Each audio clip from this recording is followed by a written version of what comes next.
the immensity of the South. I just resisted it because it's an overpowering culture. I desperately wanted to leave from the age of about 13. I just couldn't figure out how to do it. See that swamp there? I couldn't see the beauty in it.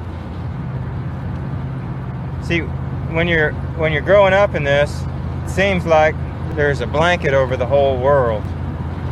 It feels like someone's, like Gulliver when he was traveling and the little Lilliputians tied him down. You feel tied down. Until you've walked away from it, you can't see it. And I just thought I'm gonna come back to the South and become a Southerner as best I can.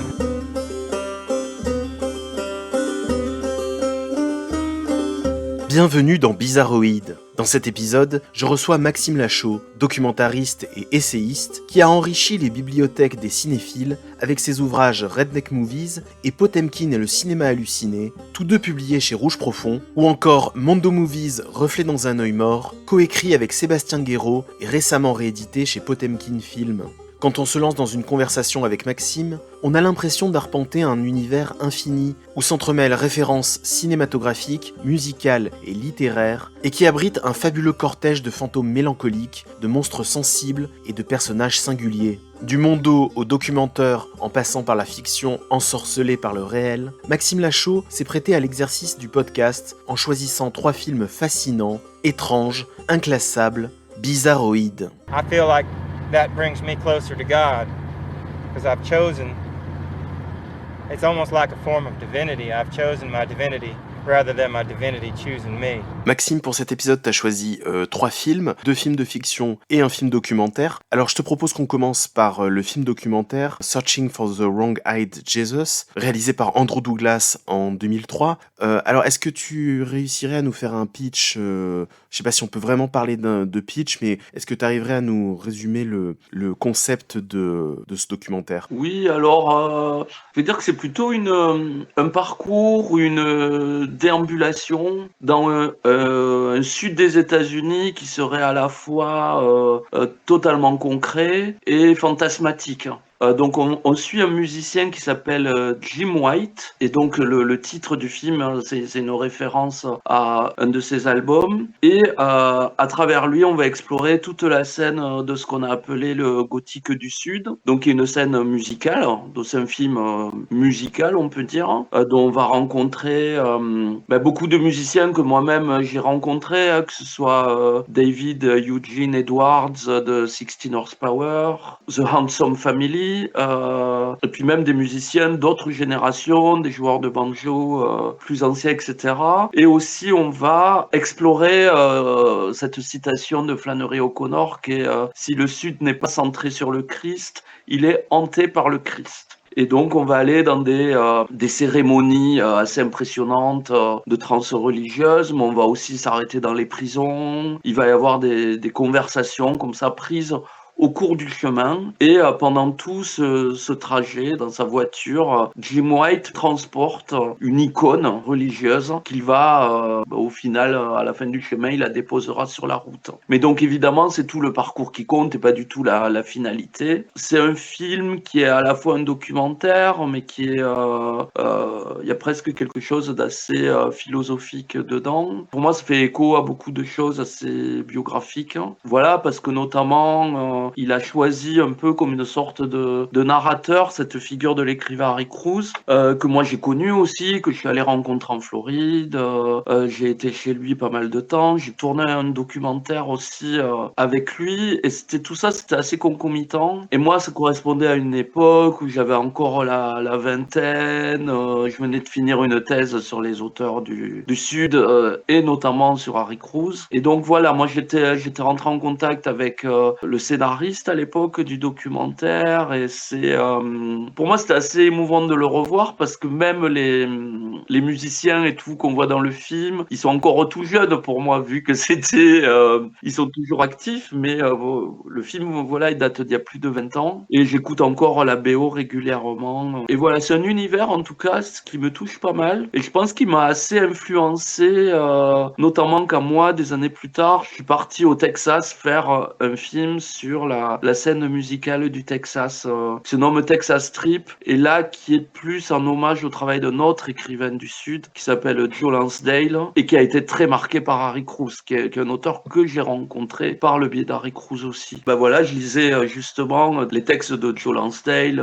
notamment un recueil de nouvelles qui s'appelle Texas Strip ou son livre sur le drive-in. Et puis il m'a ouvert la porte vers Faulkner, Flannery O'Connor, Carson McCullers, Cormac McCarthy, sur lequel j'ai pas mal travaillé aussi avant de m'intéresser à Harry Cruz. Et c'est vrai que j'avais l'impression que cet univers, qui en plus faisait écho à des films qui me parlaient pas mal, comme Délivrance, Massacre à la tronçonneuse, et des films comme ça. Et moi, je me suis fondu totalement dans cet univers. Je sais pas, je suis à la maison en fait quand je suis dans cet univers, comme si même mon éducation dans le pays cathare français rentrait en écho avec ce sud-là. Et quand j'ai vu ce docu, c'est vrai, Searching for the Wrong Eyed Jesus, c'est comme si j'étais à la maison en fait. Il y a un univers qui m'est très proche et en même temps c'est une culture qui est extrêmement éloignée. Ouais, ça reste quand même très dépaysant, ce documentaire. Alors, on peut parler d'un road trip, même si c'est pas un road trip en ligne droite, hein, on part pas d'un point A pour arriver à un point B, c'est une sorte de déambulation, on va zigzaguer, on va faire des allers-retours, on va retrouver des lieux à différents moments du film, des intervenants à différents moments du film, donc c'est pas un road trip en ligne droite, mais on peut parler d'une certaine façon d'une sorte de road trip musical. Et ce que je trouve très intéressant dans le film, en fait, c'est que donc toute la partie musicale avec ces différents musiciens de blues, de country, voilà, de musique typique du sud des États-Unis. Les morceaux musicaux qui interviennent à différents moments, en fait, on alterne les moments parlés, les témoignages des différents intervenants qui viennent parler, qui viennent raconter leurs histoires, qui viennent raconter des anecdotes, qui viennent raconter le Sud, qui viennent essayer de décrire le Sud, d'essayer d'expliquer à la caméra ce qui fait l'état d'esprit du Sud, en fait. Cet état d'esprit, comme tu dis, qui va au-delà du décor concret, mais qui est voilà une atmosphère, une façon de penser. Jésus, la religion est très présente, on va y revenir. Mais voilà, donc on a ces témoignages parlés, après on a des numéros musicaux qui interviennent à intervalles réguliers avec les différents musiciens. Et en fait, ces numéros musicaux, finalement, ils apportent pas forcément une autre dimension poétique, une autre dimension artistique, un autre niveau de langage par rapport aux intervenants qui parlent, qui se contentent de parler. En fait, on reste dans le même état d'esprit, on reste dans la même façon de s'exprimer, parce qu'en fait, la musique de là-bas, la musique country, le blues, c'est aussi une façon de raconter le monde autour de soi de manière assez simple, assez brute, quoi, assez brute de décoffrage. Et donc, finalement, on n'a pas un autre niveau de langage que celui des précédents intervenants. On reste sur le même type d'histoire, sur la même façon de décrire le Sud. Simplement, en fait, interviennent des instruments de musique, intervient un habillage sonore, mais qui s'inscrit complètement dans la lignée d'un témoignage qu'on a vu juste avant, en fait. Donc, il y a une certaine cohérence comme ça, de style, de ton et de niveau de langage. Et pourtant, c'est des numéros qui sont assez élaborés, hein. Il y a des idées de mise en scène autour de ça. Moi, j'aime beaucoup, par exemple, le passage tu sais, chez le barbier, il y a un salon de coiffure avec un espace pour les hommes, un espace pour les femmes, avec une femme qui chante chez les femmes et un homme qui chante du côté des hommes. Et la caméra, comme ça, fait des allers-retours. Voilà, c'est ça. Les voix se font écho tout voilà, en passant exactement. d'une pièce à l'autre, sans cut, hein, en plan de séquence. Et je trouve voilà l'idée assez belle comme ça de ce mouvement de caméra. Il y a plein d'idées comme ça de réalisation pour mettre en scène les numéros musicaux hein, au milieu de ce décor du Sud et pour l'intégrer à tout ce patchwork de témoignages, tout ce patchwork d'histoires qui vont nous être racontées quoi. Dans ce décor du Sud, alors je sais plus exactement dans quel état des États-Unis on passe. Il y a le bayou à un moment. En fait, ils partent de Floride. Voilà, ouais. Et je crois qu'ils montent jusqu'au Kentucky où ils traversent pas mal d'États en tout cas. Le Deep South, voilà, c'est le terme que je cherchais. Voilà, c'est ça, on traverse le sud profond. Et ce que je trouve très beau dans le film, en fait, très émouvant dans le film, c'est que on a l'impression que Andrew Douglas, il se sert de sa caméra pour donner une dignité, pour rendre une dignité à tout ce peuple, à toute cette communauté, lui rendre une dignité par la poésie, en fait. Il leur donne l'occasion à tous ces individus de parler face caméra, d'exister dans l'image, une image qui peut être parfois très belle, et d'être des poètes, en fait, dans ce qu'ils racontent de leur vie, de trouver trouver de la poésie dans leur vie et d'être eux-mêmes des personnages poétiques, en fait, d'avoir le droit d'être des êtres poétiques dans un monde qui peut être poétique, alors que de prime abord, il peut paraître un peu rustre et miséreux et laid, en fait. Et c'est ça que je trouve très beau, c'est ce rapport, en fait, à la dignité. On a l'impression que les personnages, grâce à leurs paroles, grâce à l'oralité, trouvent une certaine dignité à l'écran. Oui, c'est un voyage métaphorique plutôt. Et ce qui est beau là dans ce que tu dis aussi, c'est vraiment le rapport à la tradition orale, hein, donc qui est extrêmement forte dans le sud, aussi lié à ce climat. Les gens, ils restaient devant les maisons, là, sous le porche, et puis ils ont tous grandi avec ces grands-parents qui racontaient les histoires et puis qui se transmettaient comme ça. Et donc, par exemple, quand Harry Cruz intervient, ça va être aussi sous la forme d'un conteur. Et quelque part, tous les musiciens qui ont en effet un moment de parole, tout en ayant un moment où il chante et qui est aussi un moment de parole, ils vont tous s'inscrire dans cette tradition orale quelque part. Et il y a des échanges qui vont être très beaux. Alors, je pense que certaines fois, ils sont totalement improvisés. D'autres fois, ils ont l'air plus répétés. Et il y a plein d'idées de mise en scène. C'est vrai, moi, j'aime beaucoup dans Le Bois aussi, où tout d'un coup, tu vas avoir le David Eugene Edwards qui va jouer au banjo. Il va y avoir ce petit garçon qui le regarde. Et il y a des figures comme ça qui rentrent dans le cadre et qu'on retrouve aussi. Parce que comme tu dis, c'est pas un road trip où on laisse les gens derrière. En fait, ils reviennent. Et alors, tu disais que tu avais été en contact avec le scénariste, que tu as échangé avec le scénariste du documentaire. Je me demande justement comment se fait un travail de scénariste sur un documentaire comme ça, en fait. On parle souvent de scénario pour la fiction, mais est-ce qu'il t'a parlé un peu du processus pour écrire un scénario pour quelque chose qui va être de la fiction et qui va donc travailler avec le réel, avec quelque chose qui n'est pas préécrit, en fait, qui n'est pas programmé à l'avance? Alors, c'est quasiment sûr, mais évidemment, c'est une correspondance qui date d'il y a 22 ans. Donc, franchement, je m'en souviens plus, il se passe trop de trucs dans la vie. Mais ce que j'en ai retenu vraiment, c'était justement de discuter avec un scénariste sur un documentaire. Et après, quand moi, je me suis mis à travailler sur les documentaires, je me suis aperçu qu'il fallait monter des dossiers, il fallait que ce soit super écrit, même si au final, ça s'improvise, vu que tu travailles avec le réel. Et c'était assez fascinant de voir, par exemple, moi, quand je travaillais sur le Texas, combien d'années de recherche j'ai mis pour les lieux, pour les personnages, pour les thématiques qui étaient abordées, où tout était extrêmement écrit. Alors qu'au final, tout ça, ça s'ingurgite dans le fond de ta tête. Et à partir de là, tu as créé, je vais dire, une sorte d'univers. Et dans cet univers, tu laisses le réel intervenir. Ouais, après, d'une certaine façon, c'est un film qui s'écrit aussi pendant le tournage et qui s'écrit aussi beaucoup au montage, d'une certaine façon. Le film prend forme aussi au montage. Voilà, je sais même pas combien de temps a pris le tournage et tout ça. Je sais que c'était produit par la BBC. Oui, parce que c'est un documentaire britannique, en fait. Voilà, c'est des Britanniques qui partent aux États-Unis. Donc c'est aussi un regard étranger sur cette culture et cette esthétique du sud des États-Unis. Et Jim White, lui, c'est celui qui va donner les codes et qui va aller chercher à travers les discussions, à travers les intervenants, des éléments de compréhension de cet univers vraiment insolite. On sent très bien que d'ailleurs il connaît la plupart des personnages qu'on rencontre. On sent très bien que c'est lui le guide et c'est lui qui sait exactement tous les lieux où ils vont aller. Alors c'est intéressant quand même de parler du décor, ou plutôt des différents décors qu'on va rencontrer au fur et à mesure du film. Le film, ça commence, si je dis pas de bêtises, dans le bayou, Ouais. plein dans le bayou. On doit être près du Mississippi, je pense. On avance le long du bayou, ce qui est en fait le plan d'introduction de beaucoup de films de redneck, par exemple. Ouais, totalement, ouais, des films d'exploitation comme Gator Bait, par exemple, des films des années 70 de redneck. Gator Bait, c'est le même début. Dans un genre très différent aussi, ça me fait penser à la séquence d'ouverture du film Les Muppets, avec Kermit qui joue du banjo.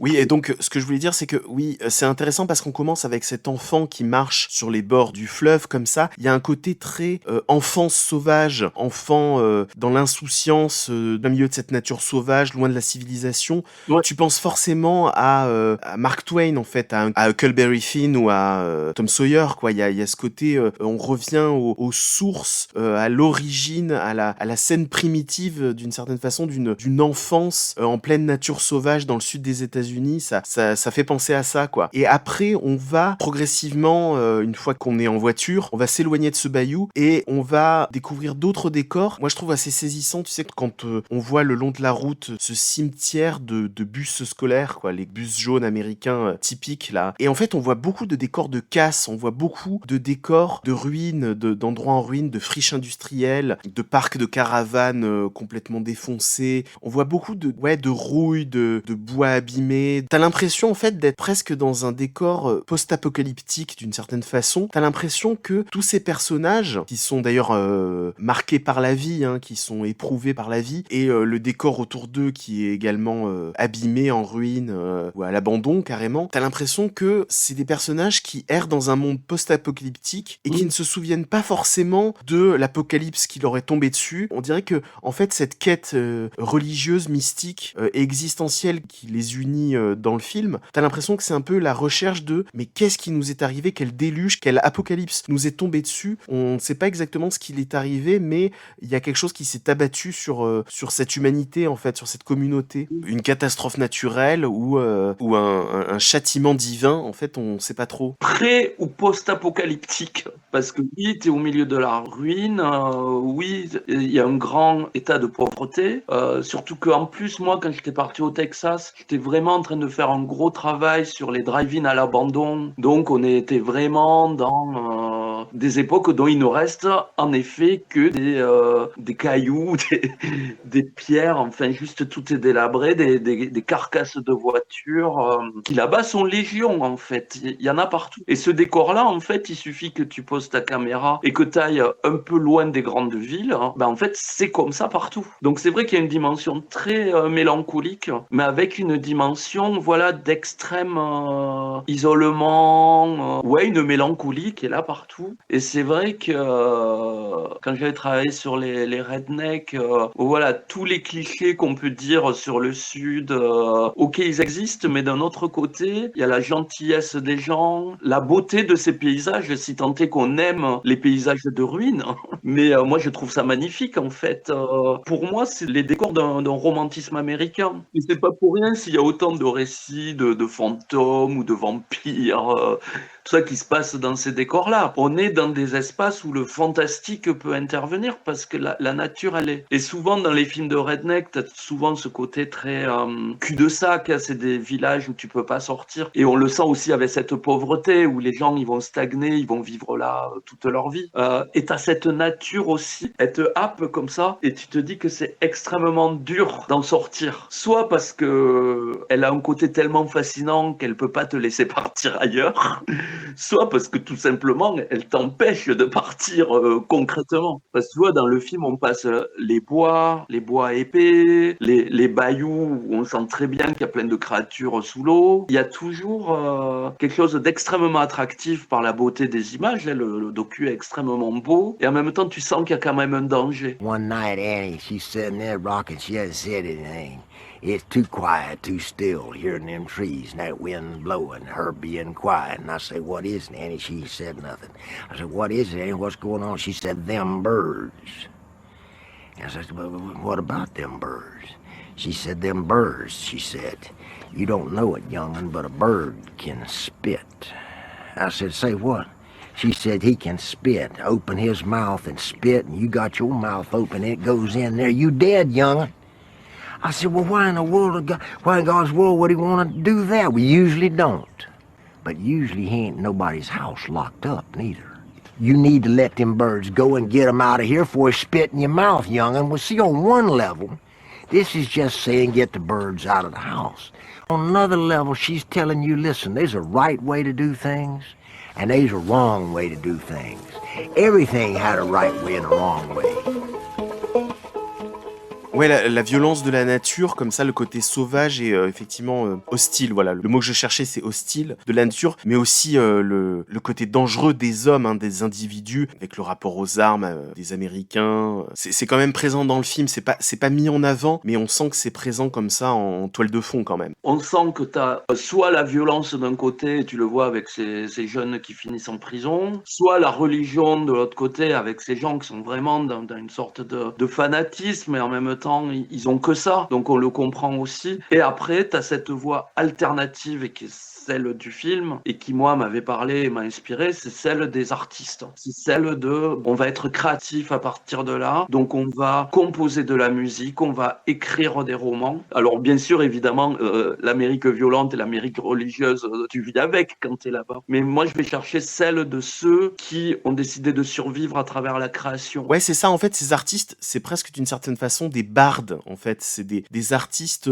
locaux qui décrivent le monde local, quoi, le monde autour d'eux, et qui le font avec les moyens du bord, quoi, avec une guitare. Il y a quelque chose de très archaïque, de traditionnel, en fait, et c'est ça qui est touchant dans le travail de ces musiciens, en fait.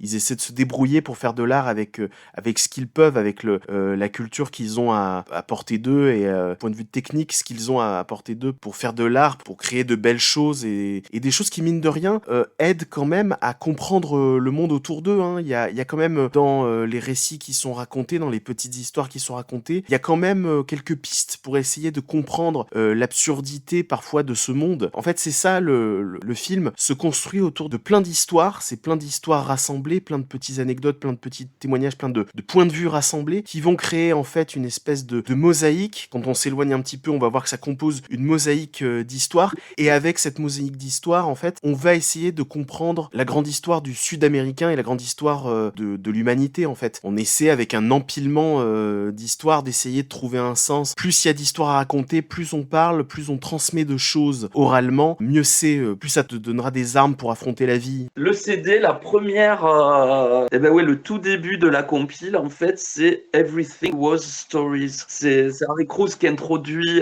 la compile avec cette phrase. Et donc, c'est les histoires, est-ce qu'elles sont réelles, est-ce qu'elles le sont pas? C'est pas grave, tout est une histoire. Alors à partir de ce moment-là du podcast, vous allez remarquer que la qualité de l'enregistrement se dégrade. Je suis absolument désolé, j'ai eu un petit souci technique et la voix de Maxime, vous allez l'entendre à travers mon micro qui enregistre l'enceinte de mon ordinateur. Mais j'espère que ça ne vous empêchera pas de poursuivre l'écoute du podcast. Maxime a encore plein de choses passionnantes à dire sur Searching for the Wrong Guy Jesus et sur les deux films qui suivent. Par rapport à ce truc de la tradition, t'as Lee Sexton, donc voilà, qui avait été un ancien mineur et qui reprend cet art traditionnel Little Maggie qu'on trouve dans Délivrance aussi. Et t'as David Eugene Edwards qui reprend Wayfaring Stranger, qui est aussi un chant traditionnel. Donc t'as cette notion de quelque chose au-delà du temps. Et tu vois, il y a souvent dans le film ce truc, il faut choisir quelque part entre le paradis et l'enfer. Et c'est là où aussi, tu parlais de côté un peu post-apocalyptique, mais on se situerait dans cette sorte de terre où le temps ne s'écoule pas de la même manière qu'ailleurs, où en fait le passé est là dans le présent et le futur sera pareil que le passé. Ben oui, c'est intéressant parce que tu vois, vu le décor, vu l'ambiance, on aurait pu penser à un écueil assez facile dans la construction de ce documentaire, en tout cas une des entrées du documentaire qui aurait pu être justement la confrontation entre tradition et modernité, comme on dit facilement, entre justement, tu sais, ces films qui parlent des cow-boys hors du temps. Tu sais, Seuls sont les indomptés. Le premier court-métrage sur lequel avait travaillé John Carpenter, je crois pas qu'il était réalisateur, mais scénariste et monteur, La résurrection de Bronco Billy. Tu sais, c'est des films sur des cow-boys, des gens qui sont pas nés dans le bon siècle. Et on aurait pu avoir ça, en fait, avec ce film, avec ces mecs qui ont ces chapeaux, qui ont ces banjos, et qui ont ce rapport à leur environnement et leurs valeurs, quoi. Il aurait pu y avoir des questions posées par celui qui tient la caméra, où il y a un moment dans les discours, quelque chose sur ce côté hors du temps. Et en fait, pour eux, ça coule de source. Enfin, c'est naturel, ils y réfléchissent même pas. Ils se déplacent en voiture, c'est un road trip en voiture, c'est pas un road trip à cheval quand même. C'est une voiture plutôt, je dirais, des années 70, c'est une espèce de grosse Pontiac, ou je sais plus, mais... Et donc, tu vois, c'est une invention relativement récente, c'est un motif esthétique relativement récent. En tout cas, en 2003, ça l'était, tu vois. Mais... Ça semble vieux dans le cadre du film. Exactement. T'as l'impression que ça fait partie d'un truc traditionnel, alors que ça l'est pas tant que ça, tu vois. Tu vois, ça ne réfléchit pas à... là, on est à une époque où il y a déjà des téléphones portables, mais ça ne réfléchit pas à ça. Ce salon de coiffure, il pourrait dater de 1880, il pourrait dater de 1930. Tu vois, c'est une question qui n'est même pas soulevée dans le film. Alors, qu'est-ce que vous pensez de cette époque quand il interroge quelqu'un qui est très vieux, ou même quelqu'un qui est pas forcément vieux, mais qui paraît décalé par rapport au reste de l'Amérique, qui tourne au rythme du capitalisme, qui doit aller très vite, qui doit s'adapter à plein de choses. Et ça n'est même pas soulevé dans le film, c'est ça qui est dingue, quoi. Donc c'est vraiment comme si c'était dans une zone, dans une interzone, comme tu dis, quelque part entre, d'un côté, on pousse un peu plus loin, par là on aura l'enfer, un peu plus loin par là on aura le paradis. Là j'ai fait un signe horizontal, mais ça pourrait être vertical. Et entre les deux, on est sur une espèce de zone un petit peu flottante, et le temps est distendu. Il y a aussi la présence de cette nature un peu immuable, hors du temps Ouais. aussi. Mais t'as ces petits bleds là, où tu sens que cette même route qui les traverse, c'était la même il y a 2 siècles. Exactement, ouais. Et rien ne semble n'avoir trop bougé en fait. Bon, il faut quand même qu'on parle de toute la dimension, on l'a quand même évoqué, la dimension religieuse du film, puisque c'est dans le titre, hein, et puis la citation que tu as citée en exergue, qui parle justement de l'importance de Jésus, de la place centrale de Jésus, qu'on l'accepte ou qu'on essaie de l'éviter, de toute façon, on se place quasiment soit avec le modèle de Jésus, soit le contre-modèle de Jésus, mais il y a cette foi chrétienne qui est partout, qui est censée être le liant de la communauté. C'est vrai que c'est quelque chose qui revient, et ça aussi c'est assez troublant dans le film, parce que quels que soient les endroits où on s'arrête, quels que soient les gens qu'on va voir, que ce soit un individu solitaire ou que ce soit une vingtaine de mecs entassés dans un dortoir de prison, il y a un moment ou un autre, on parle de la foi chrétienne, on parle de la culpabilité aussi chrétienne, c'est surtout des histoires de culpabilité, c'est-à-dire que c'est des gens qui savent qu'ils ont des comportements marginaux ou des comportements criminels, ils l'assument tous devant la caméra, et en même temps, ils se posent tous la question de pourquoi je n'ai pas rencontré Jésus en fait, ou pourquoi je l'ai perdu, ou quand est-ce que je vais le rencontrer. C'est tout tourne autour de ça, de la recherche, d'où le titre, de la recherche de la foi chrétienne, et ça c'est assez troublant, quoi. Harry Cruz lui-même, il disait qu'il n'aurait rien écrit. Il disait la culpabilité c'est magique, parce que sans ça il n'aurait rien écrit. Que toute son œuvre découle de ça, Ouais. et en même temps c'est une torture horrible. Ouais. Mais il y a une profonde tristesse dans le film aussi. Et c'est ça aussi, c'est que la religion, elle est là aussi pour pallier à cette tristesse. À un moment, il y a une sorte de pleureuse, là, de femme en deuil, des gens de la guerre civile, je crois. Pourtant, la guerre civile, c'était il y a presque un siècle et demi. Mais elle est là tout en noir, et voilà, c'est une veuve, comme si on porte tous une sorte de deuil permanent. Et puis il y a cette dame aussi qui fait, alors je crois que c'est une émission de radio, et Ouais. on la voit filmer, qui a un physique très étrange, un peu freaks. Ouais. Et tu sens que c'est quelque chose qui l'aide vraiment à vivre cette foi. Et pour tous, c'est plus qu'une béquille, c'est vraiment un sens de leur existence en fait.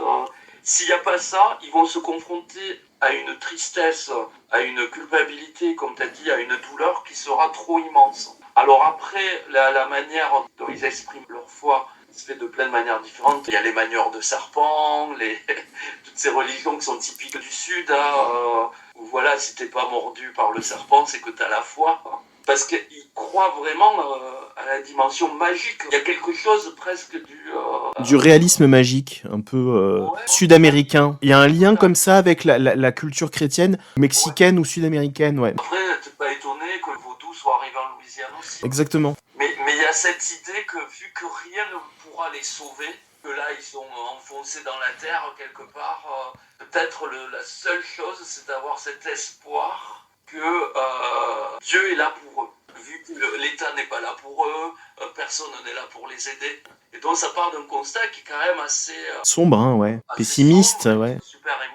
Ouais, mais que c'est intéressant parce que tu dis espoir, c'est vraiment espoir, parce que je trouve que il y a aucun des personnages dans lesquels tu sens une conviction, même le prédicateur à la fin, c'est un espoir, c'est une foi, mais c'est pas une conviction folle, exaltée et extrémiste. Donc ça, il le laisse pour les prêcheurs, les télévangélistes. Ouais, et puis bon, les télévangélistes, on peut toujours les soupçonner d'hypocrisie et d'être avant tout des showman, quoi. À la fin, tu sais, t'as la communauté, t'as un des membres de la communauté qui se font baptiser. Il dit, à propos donc toujours de la question de trouver Dieu, ce leitmotiv de find God, enfin, tu vois, c'est vraiment le leitmotiv du film, trouver Dieu. Et lui, il dit, face caméra, il dit, mais Dieu est là physiquement, Dieu est là de manière charnelle, tu vois. Il évoque une réalité charnelle de ce Dieu qu'on cherche inlassablement. Il y a un petit côté un peu faut arrêter de le chercher partout, regardez devant vous et il est là en nous, il est là, je le sens physiquement, tu vois ce que je veux dire. On voit la scène, tu sais, quand ils sont pénétrés par l'Esprit Saint, là, la scène de transe dans l'église, on est dans le corps. Ouais, complètement. Totalement dans le corps. Ces visages extatiques, ces corps épileptiques, c'est carrément de la possession en fait. Exactement. Et tu vois, quand il le dit, lui-même se rend compte que cette quête du Dieu suprême, elle est quand même très difficile et que elle est peut-être même absurde en fait, elle est peut-être sans fin. Et t'as l'impression que quand il te parle de choses qu'on doit exprimer de manière physique, quand il le dit, tu peux pas t'empêcher quand même de voir dans son œil quelqu'un qui essaie de se convaincre lui-même, de te convaincre, mais c'est comme tu dis, il faut parler d'espoir, il faut parler de choses comme ça sur lesquelles les gens se raccrochent, mais je trouve que tu vois pas dans le film de personnages qui sont totalement heureux, totalement accomplis, et c'est ça qui est touchant, tu vois. Et puis c'est toujours eux face à eux-mêmes en fait. Ils vivent un truc seul dans le collectif. Ouais. Et puis il y a pas de jugement, ça n'exclut pas l'autre, ça ne juge pas l'autre pour ses péchés. C'est chacun on a notre part de péché. Et il y a aussi un autre truc qui moi me fascine assez chez ces gens du Sud. J'ai jamais vu par exemple de moquerie sur le physique des gens ou des choses comme ça. J'ai même pas l'impression que ça existe là-bas. On accepte tout le monde tel qu'il est. On sait que la vie est difficile, que là-bas quand t'es pauvre, ça se voit sur ton physique aussi. Avec des physiques difficiles, il peut leur manquer des doigts, des jambes, enfin, voilà, ils portent des stigmates vraiment. Et ils sont comme toi et moi, et il n'y a personne qui se regarde en fait, ou qui se juge en tout cas. Parce que chaque individu est considéré pour ce qu'il est, sans d'a priori sur son apparence. Voilà, c'est ce que moi j'ai ressenti en tout cas. Ja, und jetzt sehe ich genau auf einen Punkt des stürzenden Wassers. Ich suche einen Punkt, auf dem meine Augen einen Halt finden. Und ich werde leicht, immer leichter. Alles wird leicht, ich fliege nach oben. Und dann, aus dem Stürzen und Fliegen, hebt sich ein neues Land. Wie das versunkene Atlantis taucht die Erde aus den Wassern empor. Ich sehe eine neue Erde. On va passer à Cœur de verre, sorti en 1976 et réalisé par Werner Herzog. Donc là, on change de cap, on change de continent et on change clairement de décor. Alors, est-ce que tu arriverais à faire un pitch de Cœur de verre ? Oh oui, Cœur de verre, c'est l'histoire d'un village qui a vécu, je dirais, sur la fabrication du verre rubis. Et un jour, la personne qui avait la recette, je vais dire, du verre rubis, comment on le crée, décède. Et elle n'a pas transmis aux autres de la communauté son secret. Donc, ils vont être comme ça, tout hébétés, en état d'un chaos imminent, ça veut dire la fin de tout pour eux, de ne pas avoir le secret du verre rubis, et ils vont faire appel à un prophète qui existe dans les légendes bavaroises, qui est le prophète Yass, pour essayer de trouver ce secret. Sauf que le prophète Yass n'a que des visions apocalyptiques quant à ce qui va arriver à cette population. Et donc ces gens, comme des somnambules, il est dit dans le film, vont droit vers le chaos. Et le film est une sorte de représentation de l'apocalypse. Jusqu'à une scène de fin, mais d'une beauté poétique absolue, où tout d'un coup, quand c'est la fin de tout, mais il y a quand même une image poétique et un espoir qui ressort. Voilà, alors je ne sais pas si c'est un pitch De toute façon, là encore, le film, c'est une atmosphère. C'est ça, on est sur une atmosphère, mais t'as bien résumé la base du récit, et après le reste, effectivement, ça va être des visions, ce sont des longues plages contemplatives à certains moments, et une succession de visions parfois symbolistes, et parfois plus cryptiques, plus difficiles à décrypter, et parfois très naturalistes, parfois c'est simplement je pose ma caméra et je filme ce merveilleux décor. Alors on quitte un film dans lequel la nature avait une importance esthétique forte, pour en retrouver un autre où là aussi je trouve qu'on est franchement abasourdi dans les premières minutes par ce décor, ces montagnes, ces bois, ces torrents d'eau au milieu, c'est absolument sublime. Je savais même pas que Werner Herzog avait fait un film qui s'appelait Cœur de verre, et pour moi Werner Herzog, comme je pense à une majorité du public, c'est l'auteur de Aguirre, La colère des dieux, et de Fitzcarraldo. C'est le réalisateur de l'Amazonie, on va dire, l'autre décor qui a une emprise sur les hommes, qui mène les hommes vers la folie. Et même s'il y a eu aussi d'autres films plus récents qui ont été aussi très intéressants dans les années 2000. The Grizzly Man, ça s'appelait, le truc avec le Grizzly Man, ouais. En fait, c'est found footage, le Grizzly Man, le dernier sur les volcanologues. Hein. Ouais. Ça a bien marché, j'ai l'impression. Et les documentaires de Herzog marchent bien. Est très culte aussi. Nosferatu, bien évidemment, Nosferatu. Alors, je vais y revenir parce que je trouve que là, on est dans un patrimoine gothique, romantique, qui se rapproche d'une certaine façon aussi de Nosferatu. Et puis, c'est vrai, les documentaires de Herzog, il y a une carrière fiction, il y a une carrière documentaire, et il y a parfois, je dirais, des zones de rencontre entre les deux, hein, de traitement d'un récit qui peut entremêler les deux. Et bien sûr, le documentariste Werner Herzog, La grotte des rêves oubliés, qui ont quand même effectivement une certaine notoriété. C'est vrai que c'est toujours propice à des images magnifiques, quelque chose de très grandiose en fait. Mais tu disais que c'est sublime, et c'est vraiment le sublime au sens traditionnel des auteurs comme Edmund Burke, que tous les romantiques avaient pris comme base, tu vois, sur cette définition.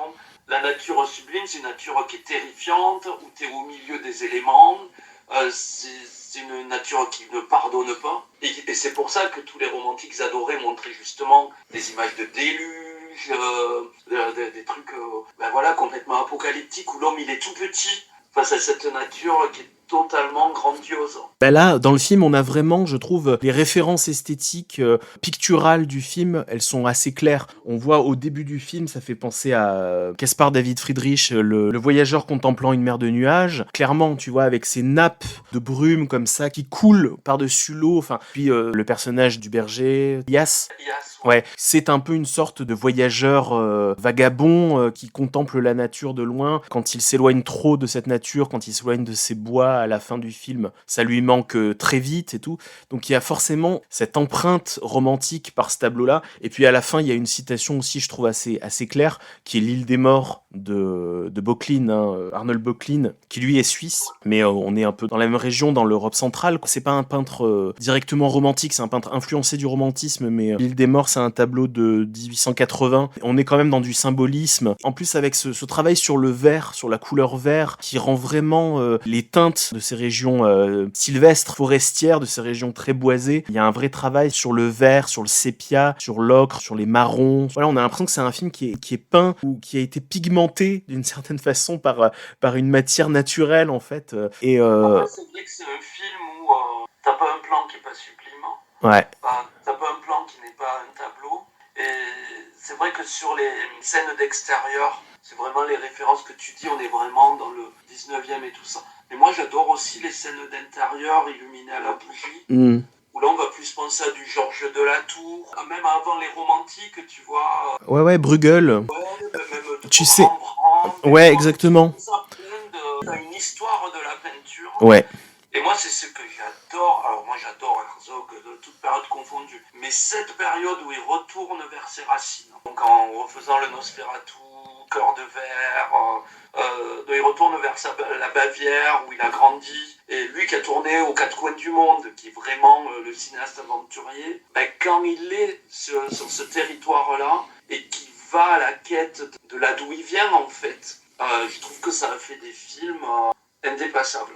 Je connais pas d'équivalent d'un film aussi parfait, en fait. Bon, c'est toujours périlleux de dire ça, hein, on s'engage quand même à une phrase totale quand on dit ça, mais je comprends ce que tu veux dire parce qu'il y a la force d'un récit, du message d'un récit qui est limpide d'une certaine façon, qui ne suit pas de détour. On sait vers quoi on va. On se dit là, on a peu de chances d'éviter la catastrophe, enfin d'éviter la fin tragique, la fin apocalyptique du film. Il y a une acceptation de la fin, en fait. C'est ça. Alors, absolument tous les comédiens étaient non professionnels.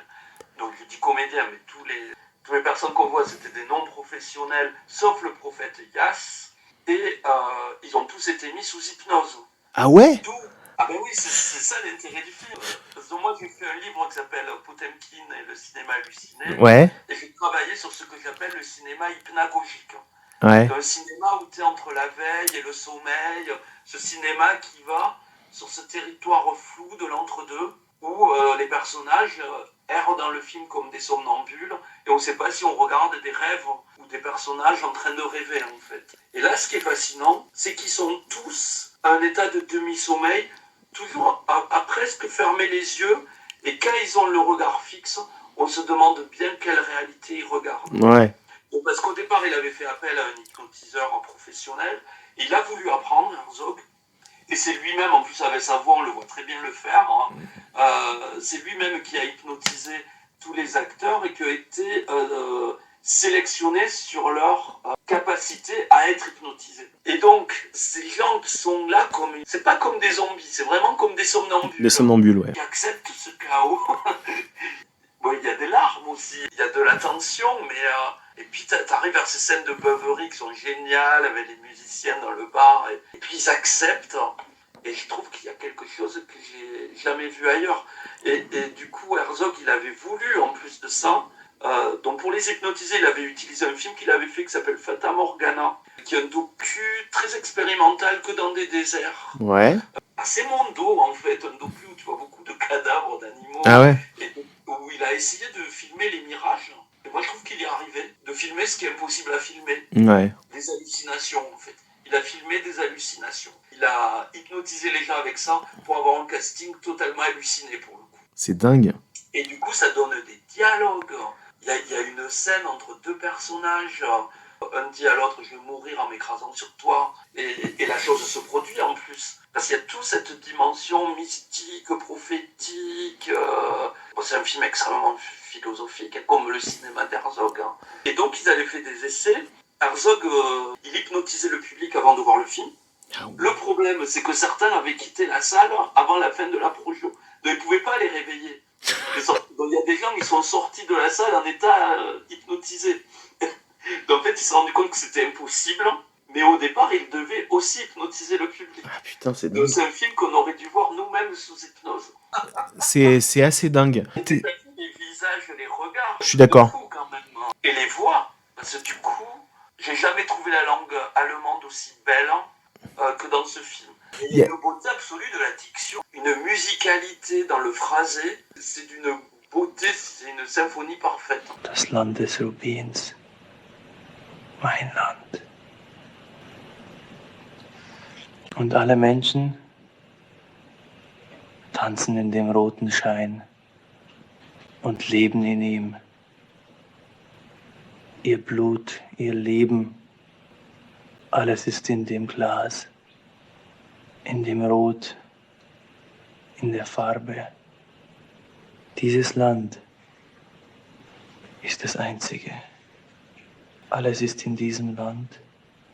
Und alles ist Rubin. Alors je suis désolé de toujours revenir sur les formes alors que justement le podcast c'est le principe de ne pas vouloir faire entrer les films dans des carcans mais il y a quelque chose qui touche aussi dans le film dans sa forme à la tragédie, j'ai envie de dire à la tragédie antique en fait, clairement avec ce côté inéluctable de ce qui va arriver et en plus je trouve que Yass, ses interventions et le petit groupe qui l'observe. Alors là, pour le coup, maintenant que tu me dis ça, je comprends les têtes étranges qu'ils ont s'ils sont sous hypnose. Il y a un côté cœur avec CH, cœur antique, qui parle directement au public et qui retranscrit. Et là, on en revient aussi à Searching for the Wrong Eye, Jesus. On en revient à un chant, donc un chœur, qui va compléter ce qui est dit par certains personnages dans un étage de la fiction par une autre dimension poétique et ce qu'il raconte avec des images où parfois d'ailleurs il n'est pas forcément à l'image, il est en voix off, il est en back comme ça, sa voix est en back,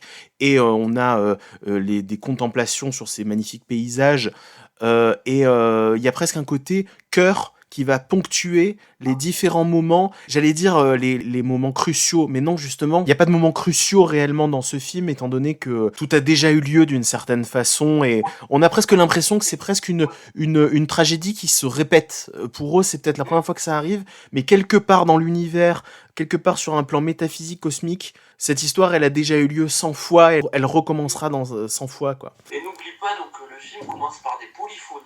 Le premier son qu'on entend, c'est ces chants absolument sublimes, à plusieurs voix, et il se termine quelque part par, tu vois, toute cette population ramenée sur une île. Donc, au final, l'île, elle est pas en Bavière, elle est en Irlande, mais ça, on le sait pas dans le récit, parce qu'on est dans un terrain au-delà du réel. Et il y a cette scène, voilà, bon, on peut le dire, mais la scène sur la barque à la fin où ils partent, parce qu'ils savent pas, je crois, si la terre est plate, ils veulent trouver le confin du monde. Alors je sais pas comment il a fait pour avoir tous ces goélands là au-dessus par milliers. Mais il y a tous ces oiseaux qui les accompagnent. Et pour eux, ça c'est l'espoir. Qu'ils soient pas seuls en fait. Et il y a aussi, comme le film dont on parlait avant, il y a ce rapport au communautaire, au collectif. C'est, comme on disait, l'esprit collectif du Sud quelque part. Mais là, tu as l'esprit collectif de la Bavière. Et puis moi, mais ces scènes où tu as des gens qui jouent la vielle ou la harpe, ils sont tous hypnotisés, ils sont chacun avec leur regard à moitié dans le sommeil, parfois les yeux à moitié fermés. Et en plus, la musique elle-même, c'est une sorte de boucle qui n'évolue pas. Oui. Et tu vois, tu disais que c'est une tragédie qui se répète, mais là, tu as juste l'impression d'une immobilité du temps aussi. Ça, en fait, les films sont au final assez proches.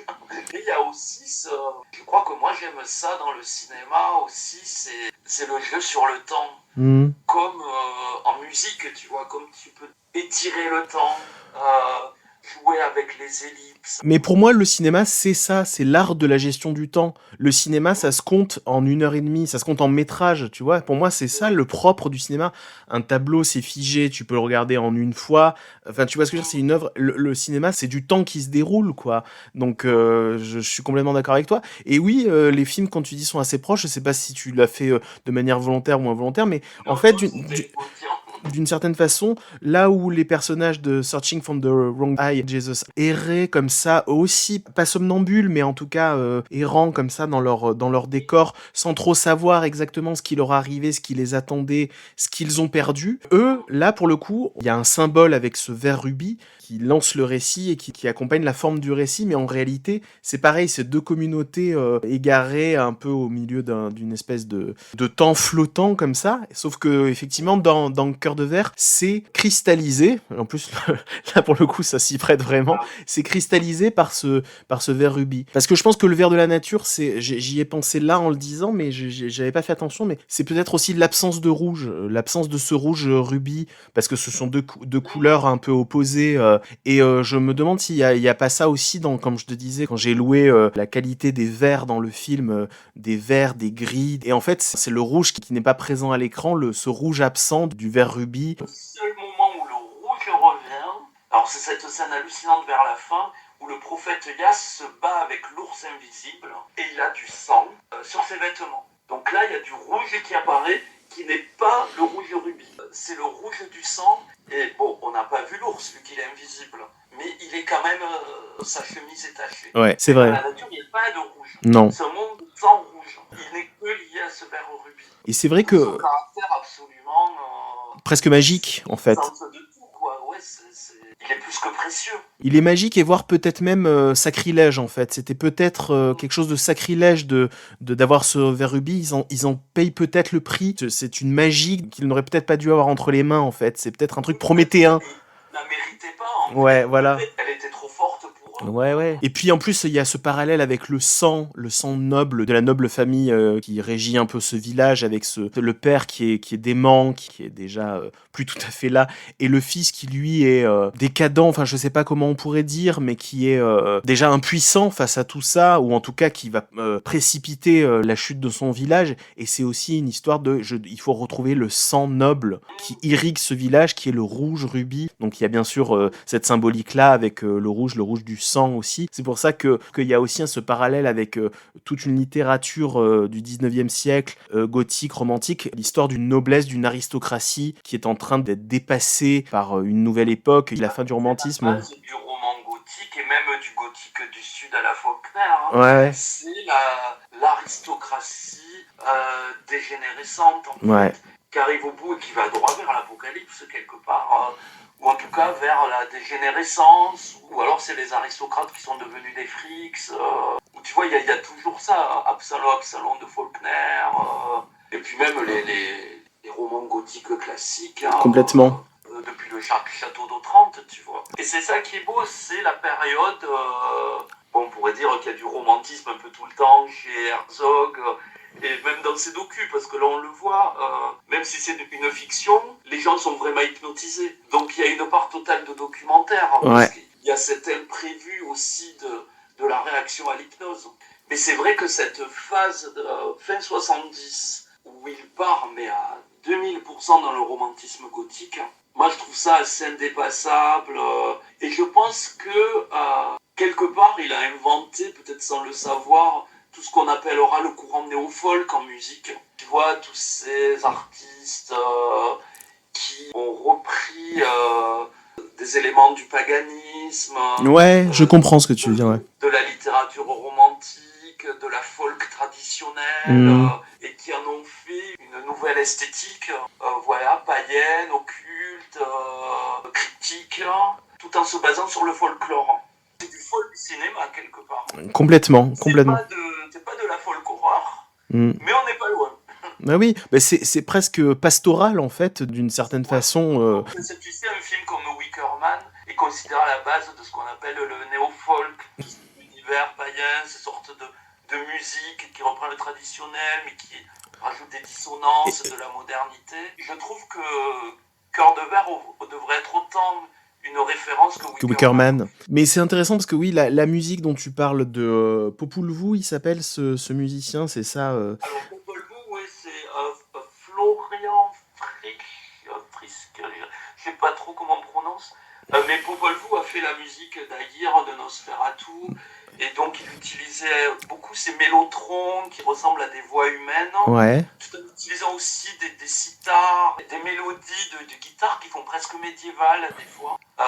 Complètement. Et tout en étant très psychédélique. Ouais, c'est ça, il y a un côté rock prog, en fait, rock progressif. C'est assez troublant à certains moments parce qu'on est sur quelque chose qui est très folk, qui correspond aux images qu'on a à l'écran, même si l'époque est pas précisément située dans le film. On sent qu'on a des instruments traditionnels, en tout cas des sonorités qui essaient de ressembler à de la musique traditionnelle, et surgissent parfois des guitares électriques et tout. On sent qu'on est à la mi-temps des années 70 parce qu'on est vraiment dans quelque chose du rock progressif qui à la fois part de quelque chose de très dépouillé, d'unplugged, quelque chose qui n'a pas besoin d'électricité, et parfois, pour te donner une dose psyché, comme tu dis, hallucinatoire, presque acide, en fait, on a un riff de guitare qui va venir, comme si on s'y attendait pas, mais l'instrument s'était transformé, était devenu mutant, sans qu'on s'en soit rendu compte. Ouais, tu vois, ce livre que j'ai fait, là, sur le cinéma halluciné, mais on est vraiment dans du film trip, en fait. Ouais. C'est-à-dire à tous les sens du terme. Ça peut être le cinéma hypnagogique dans le sens où tu as tout ce rapport au sommeil, au somnambulisme, à l'errance entre deux mondes, mais tu as aussi ce rapport... J'allais te poser la question il y a 10 minutes. Un côté très trip sous LSD. Ouais, j'ai jamais trop su le rapport de Herzog à la drogue. J'en ai jamais trop entendu parler, mais c'est une question que je me pose. Ses mémoires, il parle pas de ces trucs-là. En même temps, il est allé en Amazonie et tout. Ouais, l'ayahuasca et les choses comme ça, à mon avis. Quand même, je pense qu'il a essayé tout ouais. ce truc-là. Par contre, on sait que l'hypnose, ça par contre, c'est son domaine. Ce que reflètent ces films, c'est aussi des expériences autour du sommeil, autour de l'hypnose, autour de rêves, autour de souvenirs. Parce que ça, par contre, il a toujours dit... Alors il dit qu'il ne rêve pas la nuit, mais le plus grand de ses malheurs, ce serait d'être un homme sans rêve. Et tous ces films, c'est des rêves. D'ailleurs, dans ses documentaires, il fait souvent narrer à ses personnages interviewés des rêves qu'il a eus lui. Oui, parce que ces documentaires sont tout remis en scène. Mais les personnages qu'il va chercher, comme tu disais dans ta présentation, c'est des obsessionnels, c'est des gens qui sont toujours proches du chaos, toujours quelque chose d'extrême, d'un jeu avec la mort aussi, qui est, tu vois, avec les Slimane, les volcanologues. Ouais, des pulsions suicidaires, hein, presque, hein, oui. Ouais, Des pressions destructrices. La fin de Cobra Verde, où il s'épuise jusqu'à la mort à vouloir rentrer sa barque dans l'eau. Mais ouais, il y a toujours ce rapport à l'épuisement, la folie. Le jusqu'au-boutisme. Ouais. Et en même temps, une sorte d'enthousiasme physique à aller vers ce chaos et cette folie. Par contre, l'énergie physique, on la sent pas trop dans Cœur de Verre. Forcément. Ça doit être endormi. Mais alors, il y a les scènes où justement, ils sont en tenue traditionnelle et ils traversent comme ça le cadre, qui sont pour moi, mais juste, c'est absolument magique. Mais oui, c'est exactement ça. Non, là, t'as vraiment l'impression de voir un rêve. En fait, il y a peu de films qui te donnent autant l'impression d'une machine à voyager dans le temps, d'une machine à voyager dans autre chose que les limites formelles du cinéma. Et là, quand tu regardes ce film, il y a vraiment des moments où tu ne penses plus à un film. Tu me demanderais de m'en souvenir, j'aurais l'impression que c'est même pas un rêve, en fait, que j'ai reçu le rêve de quelqu'un d'autre. C'est le rythme de vie, les préoccupations et un décor qu'a pu connaître quelqu'un il y a 200, 300, 400 ans. Effectivement, t'es remonté plus loin que moi dans les références picturales et on peut remonter même jusqu'à la Renaissance, voir, comme tu dis, des choses qui sont même médiévales et moi je dis même qu'on peut même voir des choses qui sont antiques et que toi, à ton époque, tu ne pourrais pas ressentir. D'une certaine façon, toi, dans la vraie vie, même si tu essayais d'y aller concrètement sur les lieux du tournage, même si tu essayais de reproduire ça avec tes armes à toi, ça ne pourrait pas donner ça, tu vois. Il y a peu de films qui donnent cette impression, je trouve. Have you ever seen a UFO? Yes, this morning. That's why I'm here. Well, that's very interesting. Would you like a drink? You can see it as well. I can see a UFO? Yes, through your window. You mean I can go over there to my window? And I can look out and I can see a UFO? No, but you can see it through my telescope. Oh, you have a telescope with you? Yes, in my case. Well, why don't you set it up? I've always dreamed about seeing a UFO. Say, what did you say you were drinking? Alors on va terminer avec Liquid Sky, réalisé par Salva Zuckerman et sorti en 1982. Alors là, on retourne aux États-Unis, bien que le réalisateur soit russe, on retourne aux États-Unis, on retourne en plein New York, et ça va appeler une esthétique totalement différente encore des deux autres films dont on vient de parler. Est-ce que tu te risquerais un pitch de Liquid Sky ? Ouais. Alors il y a plusieurs histoires en une, donc c'est ça qui est compliqué. Donc en fait c'est un film de science-fiction, on peut dire, hein, où des extraterrestres atterrissent au-dessus d'un club de la scène, je vais dire, new wave, post-punk new-yorkaise. Et en fait il s'aperçoit que, en tout cas la clientèle de ce club, qui prend beaucoup de drogue, d'héroïne, génère des endorphines, Ouais. quelque chose qui nourrit ces extraterrestres. Et il y a aussi autre chose, c'est que une des personnages qui est dans ce club, Margaret, qui est mannequin, bon, elle est tellement belle, tout le monde abuse un peu d'elle, et donc il y a un côté, c'est aussi un rape and revenge. Elle va s'apercevoir que grâce à ces extraterrestres, elle va pouvoir mettre fin à tous ces hommes toxiques, vu que son vagin devient une arme mortelle.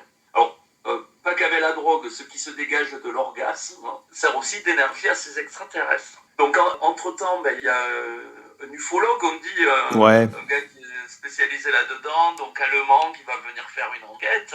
Donc, il y a eu toute une histoire aussi romantique entre une femme qui aime beaucoup manger des crevettes et ce Scientifique. je vais dire, pour mieux comprendre ces aliens. Voilà, beaucoup un de l'histoire dans ce film. Encore une fois, c'est l'atmosphère. C'est l'atmosphère, ouais. Quoique, l'idée scénaristique, l'argument science-fictionnel du film est quand même assez intéressant. Quand tu le résumes comme ça, on a presque l'impression que c'est un film de Larry Cohen, que c'est un scénario de Larry Cohen ou que c'est un film d'exploitation de cette époque où le spectateur viendrait chercher soit de la science-fiction, de l'horreur, un slasher parce qu'il y a plusieurs victimes, et peut-être aussi un argument érotique si quand on le raconte comme ça. Et pourtant, il y a quelque chose qui démarque vraiment le film, qui va lui donner son identité. C'est bien sûr l'esthétique New Wave. C'est vraiment un représentant de cette époque. C'est vraiment le film de la scène New Wave. En fait, j'ai oublié de dire le principal, c'est que je parle de science-fiction, de Rape and Revenge, mais en fait, c'est avant tout un film musical. Ouais. Et c'est le témoignage d'une époque, au début des années 80, de certains clubs et de certains looks aussi, qui ont eu un impact phénoménal sur la suite. Mais c'est vraiment un film qui se fait en même temps que ça émerge de l'underground. Ouais, complètement. Parce que là, on est en 82, donc on est encore dans une période où, je dirais, le punk, le post-punk a pas encore été complètement digéré par l'industrie mainstream. Hein. À l'époque, ils étaient finalement pas nombreux à être initiés à certains groupes dont on allait chercher les vinyles, dont il fallait faire importer les vinyles d'Angleterre ou d'Allemagne aussi. Il y avait une scène allemande, électro-allemande très forte à ce moment-là. Donc, c'est le témoin de cette époque-là. Et puis, il y a surtout un truc qui est assez troublant quand on regarde le film, quand on regarde les dates. Le film est sorti en 82. Il a été présenté à un festival à Montréal. Sa première sortie devant le public, c'est durant l'été 82. Chez nous, en France, on l'a eu un peu plus tard en 84. Mais donc, on se dit, mais alors, c'est un film probablement tourné vers 81. Et on se dit, mais ça annonce le sida quand même, ce truc. C'est clairement ça. Et le sida, c'est les premiers cas répertoriés, les premières choses qui ont été regroupées où les scientifiques commencent à s'alarmer de ce phénomène. C'est courant de l'année 82. Le sida, il est identifié par le professeur Montagnier au printemps 83, quoi. Donc ça, c'est assez dingue. C'est que ça parle d'une communauté de branchés new-yorkais qui passe sa vie dans les clubs, qui a une sexualité assez libérée. Ce n'est pas une métaphore du sida après coup qui aurait décimé une communauté, parce que le sida émerge à peine à ce moment-là. Les gens ne connaissent même pas encore le mot sida, donc c'est ça qui est troublant, c'est que ça préfigure ça, un peu comme Cruising de Friedkin, qui est même encore antérieur à ça en 80, avec cette histoire de meurtrier dans la communauté gay queer c'est peut-être San Francisco, dans Cruising, je sais plus. Il me semble que c'est plutôt San Francisco. Cisco. Mais là, tu as tout à fait raison. Et puis voilà, c'est des gens qui ne vivent que pour la danse, que pour la nuit. Elle le dit, la danse principale. Mais c'est aussi un milieu, maintenant, on dirait queer. Donc ils sont tous androgynes, donc il y a une relation entre deux femmes. Elle-même, elle joue deux personnages, l'actrice, et elle est fascinante. Parce qu'elle joue Johnny et elle joue Margaret. Et ce qui est assez dingue, c'est qu'en fait, le récit, il est biographique. Alors, à l'époque, c'était un mannequin, elle était exposée dans le métro au Japon, c'était le mannequin New Wave, elle a même participé à un clip de Bowie et tout ça. Mais donc, c'était la beauté des années New Wave, mais elle était un garçon manqué. Et alors, je crois que c'est ses parents et tout, on l'appelait Johnny. Donc, en fait, elle a fait aussi un peu sa thérapie à travers ce film. Et après, on peut pas dire, elle se donne à 2000%. Ah oui, complètement. Dans son rôle, elle est bouleversante. Complètement. Et d'ailleurs, le film commence un peu comme une étude de milieu dont on parlait, le milieu de cette scène New Wave new-yorkaise et des différents personnages qui gravitent autour d'elle. Et puis, ça va se resserrer, le film va resserrer la focale sur Margaret, sur le personnage de Margaret, qui est joué par Anne Carlyle. Et voilà. Ensuite, écrit le livre Liquid Sky ensuite. Ah ouais, elle a fait une novélisation, d'accord. Et donc ça se resserre finalement sur ce personnage et sur cette performance d'actrice. Donc on passe un peu d'une étude de milieu d'une certaine façon, un character study, une étude de personnage en fait. Ce personnage qui nous apparaît d'abord un peu comme une gravure de mode, c'est un mannequin et un personnage très plat, très unidimensionnel, un personnage pas très bavard. On va pas chercher à savoir quelles sont ses émotions enfouies. Et petit à petit, on va creuser derrière ses apparences jusqu'à une scène que je trouve magnifique, celle avec la peinture fluo, où elle va vraiment se livrer, où elle va raconter sa propre histoire, qui est en même temps à une portée un peu universelle, parce qu'on sent qu'elle raconte aussi l'histoire de plein d'autres femmes. Elle est plongée dans l'obscurité grâce à un maquillage fluo qui devait être du dernier cri à l'époque. On imagine que c'est vraiment le truc, un accessoire, un cosmétique super révolutionnaire. Elle se peint le visage avec ça, et tout en se reformant un visage, elle raconte aussi l'envers du décor de ce masque unique en fait. C'est vrai, la première fois que tu le regardes, t'adores la première partie parce que c'est complètement délirant, la musique est géniale, en fait, c'est les débuts de l'électro. Ouais. Donc voilà, c'est que des éloges aux boîtes à rythme, c'était le top de l'époque. Et puis t'as la seconde partie, où, comme tu dis, en fait, c'est elle qu'elle raconte. Ça devient presque une autobiographie. Pourtant, dans cet univers qui est délirant, qui peut être aussi très drôle, hein, il y a beaucoup d'humour. Mais tout d'un coup, tu vas vers ce domaine hyper émotionnel. Et après, quand tu re-regardes le film, la première partie se trouve chargée de cette dimension émotionnelle. C'est-à-dire qu'elle dit que tout est dans le maquillage, dans la danse toute la nuit. Ces personnes-là ne vivaient que pour ça, en fait. Et elles croyaient qu'elles n'allaient pas vivre longtemps, de toute manière.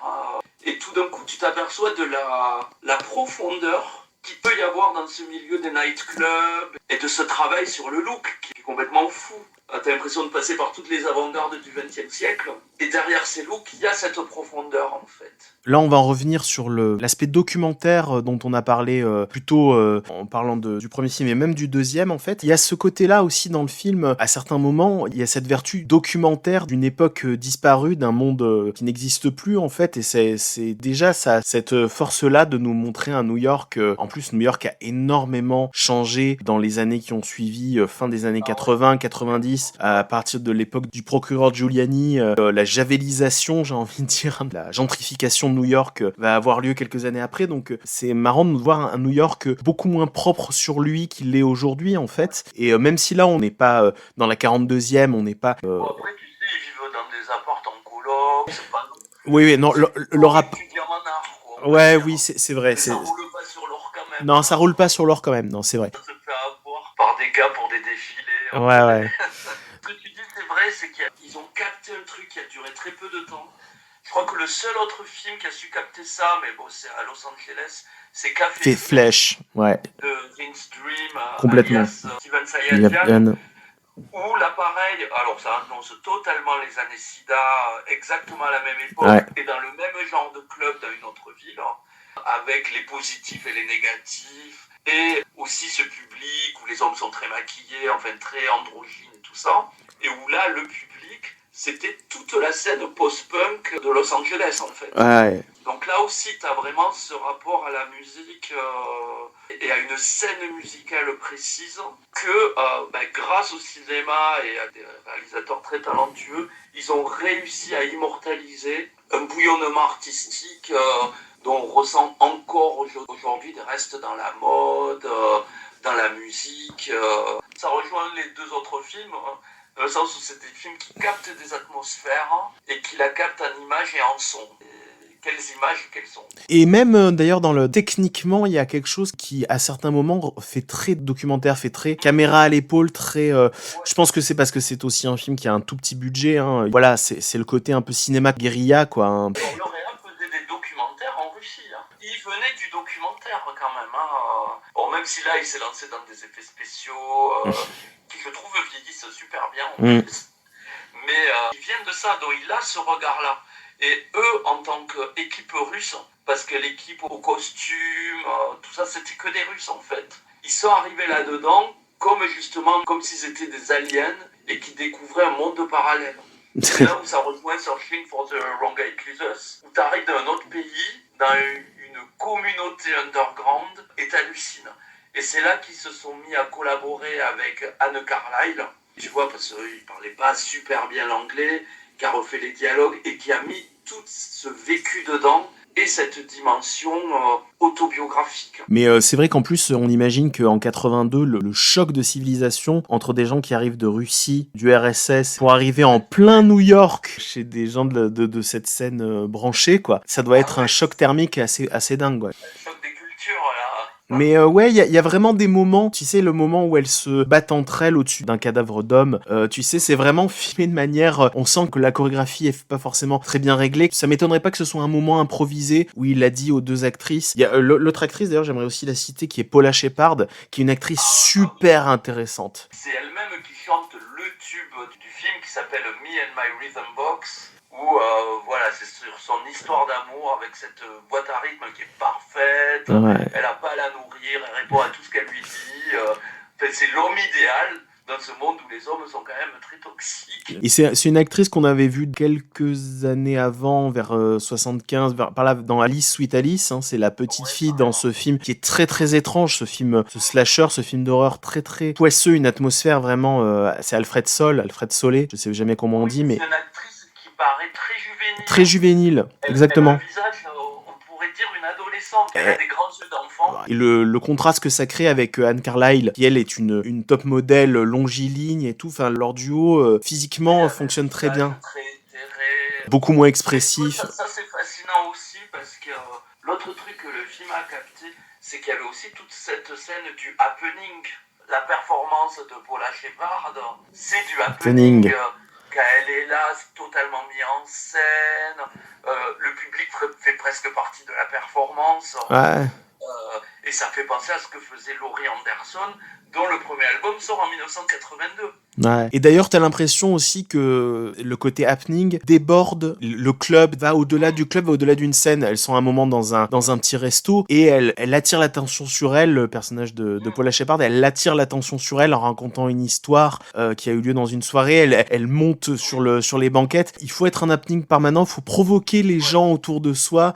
Notre vie, c'est d'être des individus particuliers. C'est pas simplement au moment où on se maquille. Il faut qu'on trouve un état d'esprit, une manière d'être qu'on ne quitte jamais vraiment. En fait, on peut créer des couches de maquillage par-dessus et être parfois plus ou moins exubérant, mais en tout cas, on sent que dans ces personnalités-là, il y a toute une question au moment où elle est interviewée par le magazine, le Midnight Magazine, où on sent que c'est le Graal pour cette communauté, pour cette scène d'apparaître dans ce magazine. Et il y a toutes les questions. Alors, pourquoi vous vous habillez comme ça? Pourquoi vous faites ça? Et c'est, j'ai besoin d'exister. C'est ma manière à moi d'exister que de trouver mon identité comme celle-ci et de me démarquer. Et en même temps, il y a certaines choses que vous ne comprendrez pas, tant pis, il faut accepter aussi qu'il y a certaines parties de moi que vous n'accepterez pas, que vous trouverez de mauvais goût, mais tout ça participe d'une recherche personnelle en fait. Tu vois, le punk, ça avait ouvert une liberté chez la jeunesse et tout ça, mais moi ça me fait penser Maxi d'un groupe Cold Wave, tu vois, dans le même genre, qui s'appelle Guerre froide. Oui, je vois. C'était tendance au maquillage, la solution ultime. Mais franchement, il y a de ça là-dedans. C'est une manière d'exister, d'affirmer sa personnalité dans un monde où de toute façon on est totalement aliéné. Et donc c'est quasiment un manifeste du post-punk en fait. Exactement. You know, my mom was great. Listen to this. One time she came out of the hospital, right? And she was okay. She was cool. She was great.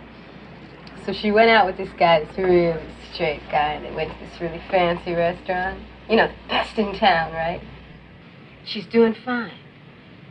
And all of a sudden, man, she gets up on the balcony.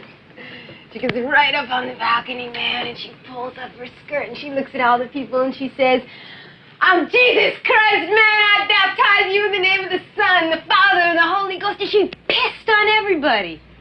Can you beat that? Shit. Then what happened? And they threw her back in. Tu parlais de la dimension documentaire. Moi, j'ai programmé ce film en salle il n'y a pas très longtemps parce qu'il y a une restauration. Et première projection, nickel, les gens qui étaient là pour le culte autour du film. Et seconde projection, ambiance lugubre, hyper tendue. Et après, on a eu pas mal de plaintes de gens qui se sont dit traumatisés par le film. Ah ouais? Et en fait, le réalisme du film et les scènes de viol ou d'abus, en tout cas, même si c'est des acteurs et tout, il y avait un public dans la salle qui n'était pas prêt à voir ça, même si on avait annoncé Rape and Revenge. Et ils en ont oublié limite le fun et l'aspect délirant, pour n'en garder justement que l'aspect peut-être documentaire, réalisme et cette réalité très dure qu'on voit aussi dans le film, mais qui quand même n'est pas l'argument premier. Non. Tu vois, c'est quand même les néons et les cheveux peroxydés. Bien sûr. Que tu aurais tendance à voir en premier. Mais je trouve que c'est important de montrer ça parce que je trouve que le film n'est pas du tout ambigu sur le viol, sur les abus que subit son héroïne. Je trouve que c'est pas montré avec complaisance du tout. C'est pas montré de manière trop trash non plus. Hein. J'ai vu bien pire. C'est pas I Spit on Your Grave. Non, exactement. Mais je comprends le choc que ressentent ces spectateurs parce que justement, je trouve que le film touche à un point très sensible dans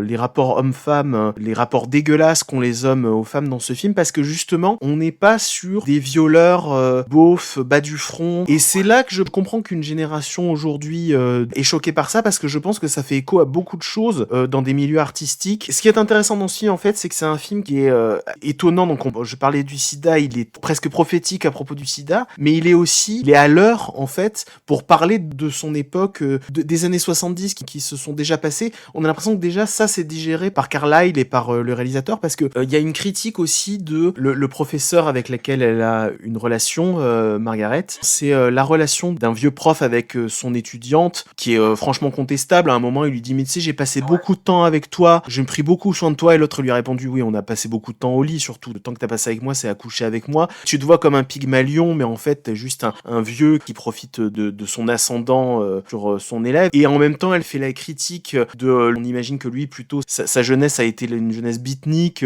flower power et compagnie. Tu vois, donc lui, il est de la révolution d'avant et qui est complètement désenchanté à ce moment-là. Et c'est ça que je trouve intéressant. Je me dis, ça ressemble vraiment à des choses d'effectivement de relations avec des femmes qui sont prises, pas forcément une emprise, mais qui sont obligées de se dépêtrer de connaissances autour d'elles, qui essaient d'abuser d'elles et qui, à un certain moment, vont les flatter, vont dire je vais te faire de toi une star, et d'une autre façon, vont se montrer complètement dégueulasses à un autre moment. Et je pense que c'est ça qui choque vraiment l'attitude du personnage, qui est complètement camé, qui est complètement en fin de course dans le film. Je me rappelle plus du nom de cet artiste raté qui s'autodétruit d'ailleurs parce qu'il est raté, sa femme en peut plus de le subir, et la façon dont il va agresser Margaret, voilà, c'est pas du tout une scène de viol éprouvante comme tu dis, un I Spit on Your Grave ou un film d'exploitation crapoteux. On n'est pas chez Gaspard Noé non plus, on n'est pas dans un film qui est des French extrémistes comme on a dit, mais ce côté malsain, sa drague foireuse qui devient du passif-agressif, qui devient finalement de l'agression, qui après redevient un truc paternaliste, et je veux être... C'est fait du drogue parce que ils se prennent de l'héros en permanence. C'est lamentable. Voilà. Comme tu dis, je pense ça aussi, c'est lié à cette époque où t'as ces restes, dont les hippies sont morts pour les punks et les néo-punks, hein. Mais t'as ces restes dans les milieux professionnels ou artistes de cette génération, voilà, flower power, liberté sexuelle, etc. Et là, tu sens qu'on est dans une autre époque, et le mode de fonctionnement de ces gens-là, il est déjà périmé. En fait. Ils ne fonctionnent plus avec cette époque qui est aussi l'époque Cold Wave, une époque sinistre, une époque où le chômage, c'est plus le baby boom, là, c'est désenchanté, c'est le sida, on arrive d'un monde plus sinistre. Voilà, il y a eu Razorhead, et t'as des films comme Liquid Sky après, quoi, ouais. La cocaïne qui va inonder aussi tout. Là, on est encore sur. Il y a héroïne et cocaïne, mais là aussi le moment où la cocaïne va se diffuser à grande ligne, j'ai envie de dire, un peu partout. Je pense que là aussi, le film il touche à quelque chose de sociologique assez fort. En fait. Assez fort sur les hommes, sur les hommes abuseurs, les hommes petits, les hommes méprisables, et pas que les hommes d'ailleurs, hein, les femmes complices de ça qui ont intégré aussi ces comportements, parce que sa copine aussi, elle est très toxique, et les gens autour à la fin, là où tous les gens scandent baise-la, baise-le, enfin ils veulent que deux personnages aient des rapports sexuels devant eux. J'allais dire, c'est pas simplement les hommes, c'est pas simplement les hommes plus âgés que les femmes, c'est un peu tout le monde qui tolère des choses qui sont vraiment nuisibles à petit feu sur ces personnages, quoi, voilà. C'est des gens qui, quelque part, le seul moment où ils se sentent bien, c'est quand ils sont sur un dance floor. Ouais. C'est quand ils dansent, parce que tout le reste, c'est assez déprimant. Ouais. Je veux dire, c'est une vie où t'as aucun espoir. De toute façon, t'es drogué, tu vas mourir avant 30 ans. De toute façon, il n'y a rien à tirer du monde extérieur. T'as l'impression que tes espoirs vont te mener nulle part. Et même quand tu as un physique superbe, tu t'aperçois que tu es encore plus la proie de ton entourage, en fait. Exactement, ouais. Même les vieux hippies qui sont censés être très gentils, très sympas, très ouverts d'esprit, ils valent peut-être pas grand-chose de plus. Si déjà, à leur époque, probablement, il y avait un rapport aux femmes qui était pas si clair que ça. Je comprends que certains films aient du mal à passer 40 ans plus tard parce qu'ils ont vieilli, parce que leurs conventions ne passent plus à notre époque. Là, pour le coup, moi, c'est ça qui m'a sidéré, c'est que je me suis dit, c'est un message, c'est une description des violences faites aux femmes et d'une jeunesse qu'on sacrifie et de toutes ces choses choses-là qui intègrent les discours qui vont venir dans les décennies bien après sa sortie. On a un monologue pour ce qui sait l'écouter. Alors peut-être que les spectateurs, le ton public est parti avant de l'entendre et c'est dommage. Tu vois pas cette fameuse seconde partie. Ah bah ouais. Tu rates tout le propos du film. Moi, j'ai l'impression d'entendre des témoignages d'amis, de connaissances qui me racontent certaines choses aujourd'hui dans les années 2020, quoi. Donc c'est ça que je trouve assez fort sur ce film, c'est qu'il est à la fois complètement ancré dans son époque, et c'est ça qui est agréable, je dirais, le premier plaisir un peu innocent qu'on peut avoir avec le film, c'est celui-ci. En plus, il y a une forte nostalgie des années 80. Peut-être pas tant celles-là que celles qui vont venir après, qui vont être un petit peu plus pop et un petit peu plus mainstream ou quoi. Mais après, il y a quand même la fin, parce qu'évidemment, il y a deux interprétations possibles, enfin peut-être même plus, mais soit elle part avec les extraterrestres qui lui ont donné un pouvoir, le pouvoir de tuer avec son vagin, woman power, quelque part, mais tu peux l'interpréter carrément, et moi la première fois que j'avais vu c'était ça, c'était la métaphore du suicide en fait. Oui, Il y oui. a le monologue, et elle se tue, Mhm. elle se tue en partant... comme une overdose finale en fait.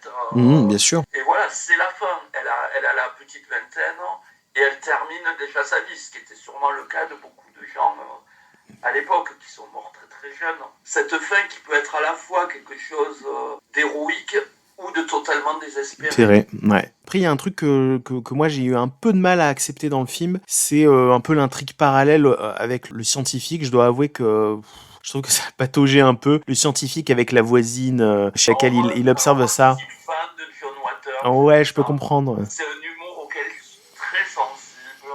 C'est vraiment cet humour un peu trashy américain. Je trouve que ça met justement une légèreté là où il n'y en a pas trop dans le reste en fait. Ouais, mais je trouve que c'est mal intégré au film. Ça me donne vraiment l'impression d'un truc à côté. Moi je trouve les dialogues vraiment hyper drôles. Et cette mère de Johnny qui est tellement solitaire, elle est tellement bouffée par le désir, elle en peut plus. Après, elle est très touchante. C'est un personnage très sympathique aussi auquel... Elle est magnifique. Ouais, en fait. ça permet aussi une soupape à intervalles réguliers dans le film parce qu'elle est très, très sympathique, effectivement.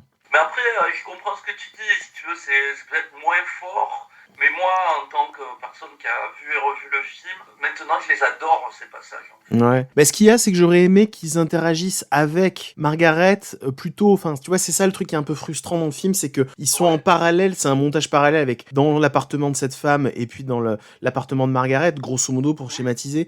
Et moi, je veux bien qu'on intègre ces personnages qui, effectivement, comme je dis, vont apporter une bouffée d'air frais. C'est frustrant parce que finalement, ils interagissent dans les 10 dernières minutes, grosso modo, du film. Et moi, j'aurais bien aimé voir ce scientifique perdu dans ce monde New Wave. J'aurais aimé voir cette femme qui va peut-être échanger quelque chose entre femmes avec Margaret. Oui, ça c'est vrai. Il y a quelque chose dont je voudrais parler aussi, qui m'a troublé aussi en voyant ce film. Tu connais le projet The Tourist de Claire Noto ? Non.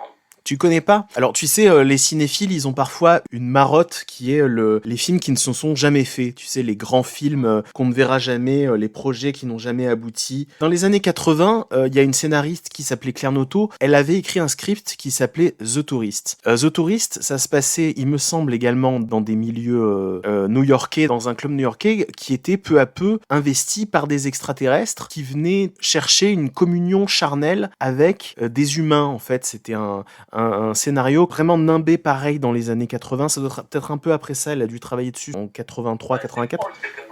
Voilà, c'est vraiment un film pour certains qui est un grand film qu'on aurait aimé voir, qui aurait été aussi peut-être un film fondateur pour beaucoup de gens, un film culte des années 80, de cette ambiance new wave, synthwave, enfin voilà, on avance un peu plus tard dans l'évolution de la musique électro, du rock, dans tout ça, mais et c'est troublant de voir que les similitudes avec Liquid Sky, je me dis, mais en fait, de ceux qui ont lu le script de The Tourist, qui a été novélisé aussi il y a quelques années, il me semble, mais qui n'est pas traduit en français. Et il paraît que c'est un scénario très intéressant, c'était un truc très ambitieux. Et hélas, Claire Noto a un peu disparu d'Hollywood, voilà, et paraît-il est resté très amer de cette expérience. Parce que je crois qu'elle l'a vendu, que ça a été après redigéré, transformé par une major, je sais plus laquelle, et qu'à la fin, voilà, le projet n'avait plus aucun sens. Alors qu'à la base, je pense que ça aurait dû être vraiment un morceau, un éclat d'années 80, de ces années 80 qu'on voit dans Liquid Sky, un éclat, voilà, saillant d'années 80. 80, avec derrière, pour retranscrire l'époque,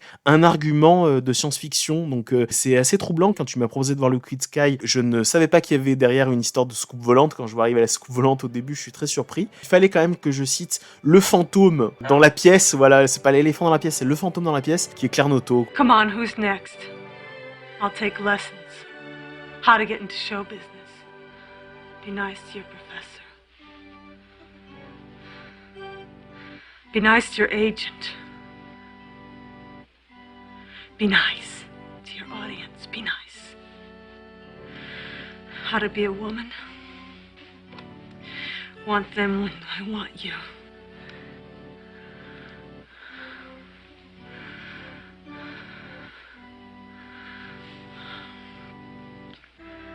How to be free and equal. Fuck women instead of men. And you'll discover a whole kingdom of freedom. Men won't step on you anymore. Women will. So come on, who's next? Who wants to teach me? Come on, teach me. Are you afraid? You're right. Because they're all dead. All my teachers.